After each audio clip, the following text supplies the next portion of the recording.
좋은 아침입니다. 오늘 주시는 하나님의 말씀은 요한계시록 8장 6절에서 13절 말씀입니다.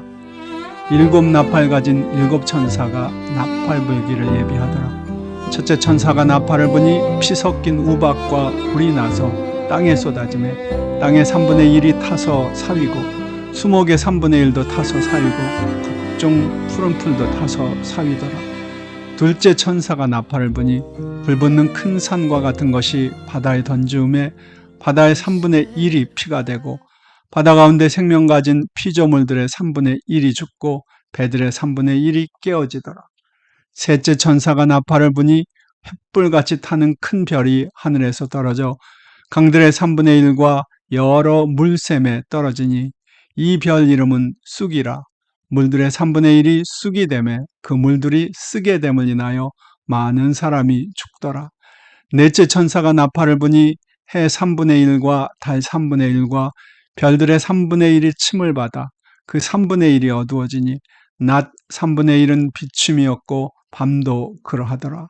내가 또 보고 들으니 공중에 날아가는 독수리가 큰 소리로 이르되 땅에 거하는 자들에게 화가 있으리로다. 이 외에도 세 천사의 불나팔 소리를 인함이로다 하더라. 오늘의 제목은 나팔 울릴 때입니다. 땅의 모든 거민들이 가장 두려워하는 말 중 하나는 형벌 또는 심판입니다. 대부분의 사람들이 세계적인 규모의 심판이 있으면 자신들도 피할 수 없다는 사실을 어느 정도 본능적으로 알고 있습니다. 동시에 그들은 또한 그러한 심판이 언제든지 있을 수 있다는 사실도 어렴풋이 알고 있습니다. 문제는 과연 누가 그런 심판을 하고 그 심판은 언제 내려지는가 하는 점입니다. 이에 대해 성경은 분명한 답을 줍니다. 하나님이 바로 이 땅에 심판과 형벌을 주시는 심판자이십니다.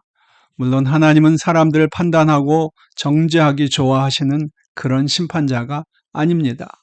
그는 오히려 때로 스스로 많이 마음 아파하시면서도 이 땅의 거민들이 지은 모든 죄를 용서하고 잊어버리기를 좋아하시는 심판자이십니다. 우린 성경에서 하나님이 때때로 땅에 사람 지으신 것을 후회하시며 안타까워하시는 모습을 볼 수 있습니다. 여호와께서 땅에 사람을 지으신 것을 한탄하시고 마음에 근심하시니라. 창세기 5장 6절 말씀입니다. 그럼에도 하나님은 용서하기는 빠르시고 노하기를 더디하시는 재판관이십니다. 그럼에도 불구하고 그분은 어쨌든 심판자이신 것은 사실입니다. 출애굽 시기에 하나님은 애굽 백성들을 향해 오래 참으셨지만 끝내 그들이 하나님의 말씀을 거역할 때는 마침내 심판을 내리셨습니다. 그 심판이 얼마나 무서운 것이었는지 우리는 잘 보았습니다. 나일강의 물이 피로 변했고 끔찍한 질병이 연이어졌습니다. 모든 애굽의 장자들이 죽임을 당하는 심판도 있었습니다. 오늘 본문은 얼핏 출애굽과 비슷한 심판의 장면을 보여줍니다. 단지 그 규모가 훨씬 더 엄청나게 커서 우주적일 뿐입니다. 오늘 본문의 심판은 우주적인 규모라면 출애굽기의 애굽에 대한 심판은 국지적인 것이었습니다. 나팔이 한 번씩 울릴 때마다 오늘 말씀에서는 전례 없는 규모로 온 우주에 심판이 내려집니다. 그 나팔 소리가 얼마나 무서운지 말 그대로 화가 이 땅에 임하는 장면입니다. 그러나 우리는 이 나팔 소리가 참된 신자들에게 있어서는 전혀 다른 의미를 갖는다는 사실 또한 잘 알고 있습니다. 애굽인에 대한 심판이 이스라엘 백성들에게는 구원을 의미했던 것처럼 심판의 나팔 소리는 이 땅에서 그토록 많은 고난을 당한 성도들이 최후의 승리를 거두었음을 의미하고 부활이 나팔 소리가 될 수도 있습니다. 주께서 큰 명령과 천사장의 소리와 하나님의 나팔로 친히 하늘로조차 강림하시리니 그리스도 안에서 죽은 자들이 먼저 일어나고 그 후에 우리 살아남은 자도 저희와 함께 구름 속으로 끌어올려 공중에서 주를 영접하게 하시리라. 그리하여 우리는 영원히 주님과 함께 있을 것입니다.